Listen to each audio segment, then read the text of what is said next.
উপজেলা ও আলমডাঙ্গা পৌর শাখা কর্তৃক আয়োজিত আজকের এই র্যালি পূর্বক সমাবেশের সম্মানিত পরিচালক আলমডাঙ্গা পৌর শাখার সম্মানিত শ্রমিক কল্যাণ ফেডারেশনের সভাপতি ভাই সাইফুল্লাহ হাসান, আজকের এই র্যালি পূর্বক সমাবেশের সভাপতিত্ব করছেন উপজেলা শ্রমিক কল্যাণ ফেডারেশনের সম্মানিত উপজেলা সভাপতি জনাব আলহাজ মেহেদী হাসান। উপস্থিত আছেন কৃষিজীবী শ্রমিক ইউনিয়নের সম্মানিত উপজেলা সভাপতি ভাই রফিকুল ইসলাম সহ অন্যান্য অতিথিবৃন্দ। এখান থেকে উপস্থিতি আসসালামু আলাইকুম রহমতুল্লাহ। আমরা আল্লাহর প্রতি শুকর আদায় করছি যে রব্বুল আলামিনের অশেষ মেহেরবানিতে শ্রমজীবী মানুষের অধিকার আদায়ের সংগঠন বাংলাদেশ শ্রমিক কল্যাণ ফেডারেশনের উদ্যোগে আয়োজন করে আমরা আলমডাঙ্গার কিছু গুরুত্বপূর্ণ পথ প্রদর্শন করে গুরুত্বপূর্ণ সড়ক আমরা প্রদর্শন করি। আমরা সংক্ষিপ্ত কিছু কথা বলতে পেরেছি, সংক্ষিপ্ত কিছু কথা বলতে পারছি। যে রব্বুল আমাদেরকে সুযোগ করে দিয়েছেন সেজন্য সেই মহান রবের দরবার শুকরিয়া আলহামদুলিল্লাহ। দরুদ ও সালাম বিশ্ব মানবতার মুক্তিদূত, যিনি শ্রমিকদের ন্যায্য অধিকার আদায় করে দিয়েছিলেন, যিনি শ্রমিকদের সর্বোচ্চ গুরুত্ব দিয়েছিলেন, সেই মহান নেতার একটু সহায়ক প্রদর্শন করে সকলে সাল্লাল্লাহু আলাইহি সাল্লাম। শহীদ ভাইদের সাথে সর্বোচ্চ মাগফিরাত কামনা করে প্রিয় ভাইরা যে কথাটি বলতে চাই, আমাদের বাংলাদেশ একটি ছোট একটি সুন্দর একটি দেশ, সুজলা সুফলা একটি দেশ।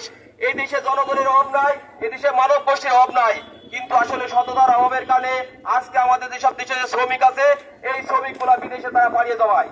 আমরা বলতে চাই যদি দেশে ইসলামী শ্রম নীতি যদি বাস্তবায়ন করা যায় তাহলে কোন শ্রমিককে বিদেশে যাওয়া লাগবে না, বরঞ্চ বিদেশ থেকে বাংলাদেশের শ্রমিক নিয়ে আসতে হবে যদি ইসলামী শ্রম নীতি বাস্তবায়ন হয়ে যায়। আজকে আমরা শ্রমিকদের অবহেলা করে শ্রমিকদের অবমাননা করে কোন দেশ টিকে থাকতে পারে না। আজকে যদি শ্রমিকরা যদি তারা ধর্মঘট ডেকে দেয় তাহলে কোন দেশ চলতে পারে না। তাই বাংলাদেশ শ্রমিক কল্যাণ ফেডারেশন শ্রমিকদের ন্যায্য আদায়ের জন্য, শ্রমিকদের মূলত তাদের অধিকার আদায়ের জন্য এই বাংলাদেশ শ্রমিক কল্যাণ ফেডারেশন এদেশের বুকে প্রতিষ্ঠা হয়েছে। আমরা সরকারকে বলতে চাই শ্রমিকদের তাদের ন্যায্য মূল্য যেভাবে যেখানে দেওয়া দরকার, তাদের একটা কর্মঘণ্টা ঠিক করা দরকার, তারা যেখানে তারা অবহেলিত সেখানে তাকে অবহেলিত থেকে তাকে মুক্ত করা দরকার। আজকে আলমডাঙ্গাবাসীকে বলতে চাই আমরা অনেক সময় দেখেছি কোন দোকানে কোন কর্মচারী কোন কলকারখানায় কোন কর্মচারী রাখলে তাদের বিনা ওয়ারেন্টে তাদের চাকরি থেকে বরখাস্ত করে দেওয়া হয়। আজকের এই র্যালি পূর্বক সমাবেশ থেকে বলতে চাই আজকে একটা মিনিমাম একটা বাইন্ডিং এর ভিতর থেকে শ্রমিকদের তাদের অধিকার দিতে হবে।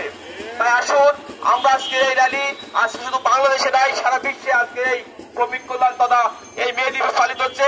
আমরা শ্রমিক কল্যাণের পক্ষ থেকে আমরা শ্রমিকদেরকে যারা ভ্যান শ্রমিক যারা আছেন, যারা দর্জি শ্রমিক আছেন, যারা নির্মাণ শ্রমিক আছেন, যারা কাঠ শ্রমিক আছেন, সবাই শ্রমিক কল্যাণের আহ্বানে আসবেন, শ্রমিক কল্যাণের সহায়তায় আসবেন। আপনাদেরকে নিয়ে আমরা শ্রমিকদের একটা সুন্দর একটা সংগঠন করে বাংলাদেশকে একটি ছোট সুখী সমৃদ্ধিশালী দেশে আমরা করে দেবো ইনশাআল্লাহ। তাই আসুন উপস্থিতি আমরা ছোট্ট আকারে আজকের এই র্যালি আপনাদের ধন্যবাদ জানাচ্ছি। অল্প সময়ের ব্যবধানে আপনারা যে কয়জন এসেছেন, যারা এখানে এসেছেন, আমরা এলাকায় যে আমরা শ্রমিক কল্যাণের ব্যানারে আমাদের যারা ভাইরা আছে, যারা শ্রমিক আছে তাদেরকে এই সংগঠন নিয়ে আসবো। আল্লাহ সবাইকে সেই তৌফিক দান করুন। ওয়া মা তৌফিক ইল্লা বিল্লাহ। আসসালামু আলাইকুম ওয়া রাহমাতুল্লাহ।